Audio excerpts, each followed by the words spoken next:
오늘의 10분 말씀. 사사기 16장 15절부터 31절입니다. 28절 한 절 읽겠습니다. 삼손이 여호와께 부르짖어 이르되 주 여호와여 구하옵나니 나를 생각하옵소서. 하나님이여 구하옵나니 이번만 나를 강하게 하사 나의 두 눈을 뺀 블레셋 사람에게 원수를 단번에 갚게 하옵소서. 오늘 드디어 사사 삼손의 마지막 이야기입니다. 사사기 16장 전반부에서는 삼손이 드릴라를 만나 사랑이라는 명목으로 그녀에게 푹 빠지게 됩니다. 결국 삼손은 돈을 탐하는 드릴라에게 중독이 되어 본인의 진심을 그녀에게 말하고 이에 결국 힘을 잃고 블레셋 군사들에게 포박을 당합니다. 우선 먼저 오늘 본문과 함께 고민해 볼 한 가지를 여러분들과 나누겠습니다. 오늘 본문에 등장한 삼손이 신약성경 히브리서에 보시면 명예의 전당장이라고 불리는 11장에 믿음의 조상들 명단에 끼어 있다라는 것입니다. 삼손의 어떤 점 때문에 그가 히브리서 11장 믿음의 전당 명단에 들어갔을까요? 한번 여러분들 진지하게 고민해 보시길 바랍니다. 사실 지금까지 살펴본 삼손의 이야기만을 가지고는 그를 선조들의 명예의 전당에 있는 리스트 중 한 명으로 보기는 어렵습니다. 그럼 바로 본문으로 들어가겠습니다. 사사기 16장 전반부에서는 중독이라는 주제로 삼손의 어리석음을 다루었다라면 16장 후반부에서는 블레셋의 어리석음과 삼손의 죽음에 대해 살펴보겠습니다. 오늘 본문의 주제는 두 가지입니다. 첫 번째는 삼손과 블레셋의 어리석음입니다. 그리고 두 번째는 삼손의 죽음입니다. 첫 번째 부분은 15절서부터 27절까지 삼손과 블레셋의 어리석은 부분입니다. 오늘 본문의 시작은 삼손이 드릴라에게 말한 3번의 거짓 이후 그의 진심을 드디어 말하게 됩니다. 우선 먼저 삼손의 어리석음을 나누도록 하겠습니다.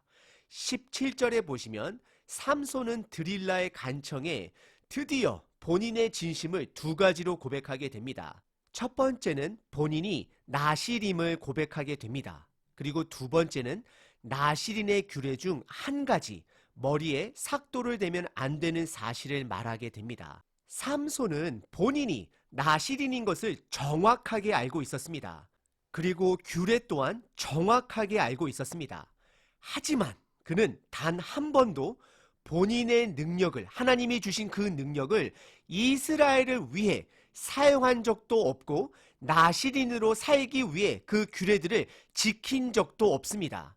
그는 하나님이 주신 능력을 본인의 장난감처럼 사용하였습니다. 그리고 머리카락은 나실인이 되기 위해 지킨 것이 아닌 어찌하다 보니 귀찮아서 그런 것인지 모르지만 머리를 자르지 않게 된 것입니다. 그리고 하나님의 힘은 머리카락에서 오는 것이 아닙니다. 그 힘은 온전히 하나님으로부터 오는 것입니다. 그는 이미 나실인의 규례와 상관이 없이 본인 중심적으로 살아왔고 살아갈 것이고 그 인생을 그렇게 마감하게 될 것입니다. 이미 그는 죽은 사자와 살인을 저지르며 부정한 것들을 마구 만져왔습니다. 그리고 기생들과 어울리며 독한 술들을 마셔왔습니다. 그가 머리에 삭도를 대지 않은 이유는 아마도 귀찮아서 삭도를 대지 않은 것이지 나실인으로 그것을 지키기 위해서 머리를 자르지 않은 것이 아닙니다. 그의 마음 중심에는 율법을 지키고자 하는 마음이 1도 없었습니다. 그래서 20절에 삼손은 하나님이 그에게 떠난 줄을 모른다라고 성경은 그의 영적 무감각함 또한 드러내고 있습니다. 결국 그의 어리석음은 그의 두 눈을 잃게 만들었고 결박이 되어 노예들이 하는 노동인 맷돌을 돌리게 되었습니다. 하지만 하나님은 22절을 통해 저와 여러분들에게 앞으로 하나님이 하실 일들을 기대하게 하십니다. 그것은 그의 머리가 다시 자라나고 있다는 것입니다. 하지만 여러분들 다시 말씀드립니다. 이것은 하나님께서 문학적으로 우리들로 하여금 하나님이 하실 일들을 기대하게 하시는 것이지 머리카락에서 힘이 난다라는 것을 강조하는 것이 절대 아닙니다. 그럼 이제부터 블레셋의 어리석음을 살펴보도록 하겠습니다. 총 3가지입니다. 첫 번째는 23절에 그들의 승리가 그들의 우상신 다곤으로부터 왔다고 이들은 믿고 있습니다. 그들은 하나님께서 삼손을 그들에게 붙여주신 것을 모르고 있습니다. 결국 삼손이나 블레셋 사람들이나 둘 다 영적인 장님들입니다. 그리고 두 번째는 그들은 머리카락에서 힘이 난다라고 믿고 있었습니다. 정말로 이것을 믿고 있었더라면 계속해서 삼손의 머리카락을 정기적으로 밀어야 하는데 그렇게 하지 않았다라는 것입니다. 그들은 어리석은 자들입니다. 그리고 마지막 3번째, 삼손을 그들의 오락을 위해 그들 연회잔치에 불렀지만 그 날이 삼손과 함께 그들의 죽음의 날이 될 줄을 몰랐습니다. 블레셋 사람들은 삼손과 동일하게 어리석은 사람들입니다. 앞을 보지 못하는 삼손은 그들의 오락을 위해 제주를 한참 부리고 나서 한 소년의 도움으로 기둥 근처에 서게 됩니다. 그리고 28절서부터 31절은 삼손이 죽는 장면이 등장하게 됩니다. 그 시작이 바로 28절에 삼손의 기도로 시작을 합니다. 삼손은 성경에서 2번 하나님께 기도하였습니다. 첫 번째는 턱뼈로 블레셋 사람 1000명을 죽인 이후에 목이 말라 죽게 된 상황 속에서 하나님께 부르짖었습니다. 그리고 하나님은 그에게 물을 공급하셨습니다. 그리고 28절에 2번째로 하나님을 부르짖게 됩니다. 28절입니다. 삼손이 여호와께 부르짖어 이르되 주 여호와여 구하옵나니 나를 생각하옵소서. 하나님이여 구하옵나니 이번만 나를 강하게 하사 나의 2 눈을 뺀 블레셋 사람들에게 원수를 단번에 갖게 하옵소서라고 기도하고 있습니다. 삼손의 첫 번째 기도는 본인이 살기 위해 기도했고 2번째 기도는 본인의 눈을 뺀 원수들을 복수하기 위해, 즉 그들을 죽이기 위해 하나님께 기도합니다. 삼손은 철저하게 본인 중심에서 벗어나지 못함을 성경은 보여주고 있습니다. 그리고 성경은 30절에 블레셋 사람들과 함께 죽기를 원한다 고백하며 결국 그가 살아있을 때보다 더 많은 사람들을 죽였다라고 성경은 기록하고 있습니다. 결국 삼손의 삶은 블레셋 사람들과 함께 살길 원했고 블레셋 사람들과 함께 죽길 원하는 비참한 죽음을 맞이한 불쌍한 사사의 모습으로 끝을 내게 됩니다. 성경에서 그가 살아있을 때보다 더 많은 사람들을 죽였다라는 표현은 그의 죽음이 낭비된 죽음이라는 것을 성경이 강조하고 있는 부분입니다. 가끔 삼손을 예수님의 모형으로 보는 견해들을 보게 됩니다. 하지만 성경은 명백하게 삼손을 타락한 사사일 뿐 온전한 사사 예수님의 모습을 찾아볼 수가 없습니다. 오히려 예수님의 반대임을 온전히 드러내고 있습니다. 삼손은 본인에게 주어진 사사의 임무를 망각했습니다. 하지만 예수님은 그의 임무를 완성하기 위해 목숨까지 희생하셨습니다. 그리고 삼손은 죽는 순간까지도 결국 본인의 복수를 위해 죽었습니다. 하지만 예수님은 죽는 순간까지 그를 죽게 한 로마 군인들을 용서하시며 사랑을 위해 죽으셨습니다. 달라도 너무 다릅니다. 예수님의 죽음은 생명을 낳았고 삼손의 죽음은 그냥 허비, 낭비 자체였습니다. 삼손은 비록 많은 블레셋 사람들을 죽였을지는 모르지만 결국 이스라엘 백성을 블레셋으로부터 구원하지 못했습니다. 하지만 예수님의 죽음으로 복음의 문이 모든 사람들에게 활짝 열리게 되었습니다. 사사 삼손은 마지막 사사로서 그동안의 어떠한 사사들보다도 가장 큰 힘을 가진 사사였습니다. 하지만 그는 그의 정체성을 상실한 채 그의 정욕에 중독되어 살다 보니 어느 사사보다도 가장 나약한 사사, 하나님의 힘을 가장 낭비한 사사가 되어버렸습니다. 우리는 삼손을 통해 경각심을 가져야 합니다. 삼손의 삶은 예수님의 반대되는 삶입니다. 그러면 저와 여러분들은 삼손의 반대되는 삶을 살아내셔야 합니다.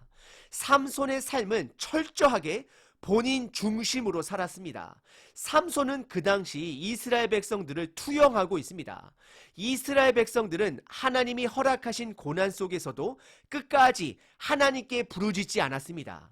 그리고 삼손은 부르짖더라도 본인의 욕망과 복수를 위해 부르짖고 있음을 성경은 보여주었습니다.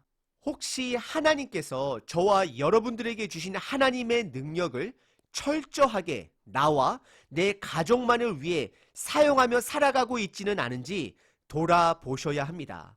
삼손은 철저하게 본인만을 위해 살았고 예수님은 철저하게 우리들을 위해 사셨습니다. 여러분들은 어떠한 삶을 살아가고 계신가요?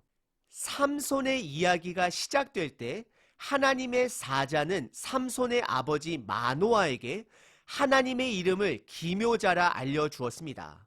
하나님은 기묘자이십니다. 우리들이 온전히 이해하기 어려우신 분이십니다.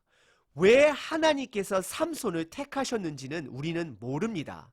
하지만 분명한 것은 비록 삼손은 낭비된 죽음으로 끝을 내었지만 그런 타락한 사사의 삶을 통해서도 그분은 신실하게 심판과 구원을 혼자서 이끌어가고 계심을 성경은 보여주고 있습니다.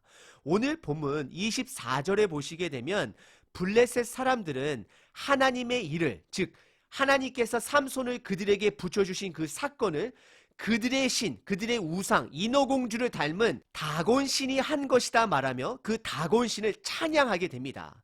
하나님은 그들의 어리석음 그리고 그들의 죄악을 삼손을 통해 심판하신 것입니다. 이것이 바로 기묘자 하나님만이 하실 수 있는 일입니다. 여러분들, 삼손이 히브리서 11장의 믿음의 선조들 명단에 왜 들어가 있을까요? 각자가 한번 그 답을 찾아보시길 바랍니다. 오늘 본문에서 우리들이 기억해야 하는 것은 결국 삼손은 하나님의 주신 그 큰 힘을 본인의 장난감처럼 사용하고 그것을 낭비한 자로 그의 삶을 끝을 내었습니다. 삼손의 삶에는 이웃을 향한 배려도 하나님을 위한 섬김도 전혀 찾아볼 수가 없습니다. 그리고 그의 끝은 본인의 정체성을 상실한 채 죽음으로 끝을 내었습니다. 이것은 우리들에게 경각심을 주고 있습니다. 저와 여러분들도 언젠가는 죽게 됩니다. 오늘서부터라도 의도적인 나만의 삶에서 의도적인 이웃을 위한 삶으로 살아내셔야 합니다. 하나님이 주신 재능과 능력을 가지고 이웃들을 섬기셔야 합니다. 언제까지 삼손처럼 내가 사랑하는 사람에게만 잘하고 내 기준으로 남을 심판하며 판단하며 조건적인 삶을 살아가시겠습니까? 그 삶은 삼손과 다를 바 없는 삶인 것입니다. 예수님의 삶은 조건적인 삶이 아니었습니다. 조건이 없는 사랑의 삶이었습니다. 우리는 의도적으로 이웃을 섬기셔야 합니다. 오늘 하루 조건적으로는 다시는 보고 싶지 않은 사람들을 다시 한번 기도함으로 마음으로 품어보시는 하루 되시길 바랍니다.